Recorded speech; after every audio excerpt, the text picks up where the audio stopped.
ಊಡಿದಡುಣ್ಣದು ನೀಡಿದಡೊಲಿಯದು ಕಾಡದು ಬೇಡದು ಒಲಿಯದು ನೋಡ ಊಡಿದಡುಂಡು ನೀಡಿದಡೊಲಿದು ಬಿದು ಬೇಡಿದ ವರವ ಕೊಡುವ ಜಂಗಮಲಿಂಗದ ಪಾದವ ಹಿಡಿದು ಬದುಕಿದೆ ಕಾಣ ಚೆನ್ನಮಲ್ಲಿಕಾರ್जुನ। रूपांतरित भक्ति इष्टलिंग से जंगम लिंग की ओर।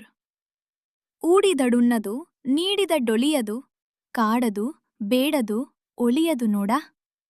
यदि खिलाओ तो वह खाता नहीं, यदि कुछ अर्पित करो तो वह प्रसन्न होता नहीं, यदि न खिलाओ पिलाओ तो वह मुझे दो खिलाओ कहकर न तो तंग करता है और न ही भीख मांगता है।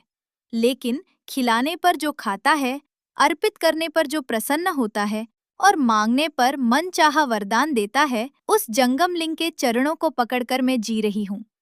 जो खिलाने पर स्वीकार करता है, देने पर रीझ कर अनुग्रह करता है और मांगा हुआ वर देता है, उस जंगम रूपी लिंग वाले गुरु के चरणों की पूजा करके मैं जी रही हूँ। अवस्थांतर और साधना का वचन। यह एक अवस्थांतर या स्थिति के बदलने का वचन है। यह साधना के द्वारा सीधे अनुभव में आया हुआ वचन है।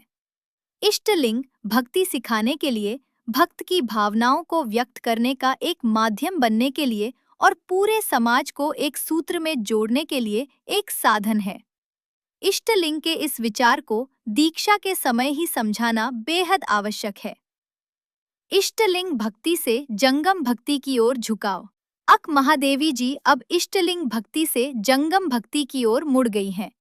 जब वे कहती हैं ऊडिदडुन्नदु नीडिदडोलियदु, तब उनका तात्पर्य यह है कि इष्टलिंग को यदि हम नैवेद्य अर्पित भी करें तो वह उसे भौतिक रूप से ग्रहण नहीं करता। वह तो सिर्फ एक प्रतीक है। वह कभी यह कहकर परेशान नहीं करता कि मुझे भूख लगी है। यह एक वस्तुगत सत्य है। इसीलिए वह भावनात्मक रूप से पिघलता या प्रतिक्रिया नहीं देता। वह न तो सक्रिय स्वीकार है और न ही अस्वीकार। परंतु जब वे कहती हैं कि खिलाने पर जो खाए, देने पर जो रीझे और मांगा हुआ वरदान दे, उस जंगमलिंग के पैर पकड़कर मैं जी उठी, तो इसके माध्यम से वे अपने गहरे अनुभव का सिद्धांत व्यक्त करती हैं। जहाँ मेरी भक्ति स्वीकार की जाती है, मैं वहीं भक्ति करूंगी। जंगम भक्ति को स्वीकार करता है और बदले में आशीर्वाद देता है। जंगम ही परमात्मा है। जंगम ही साक्षात परमात्मा है।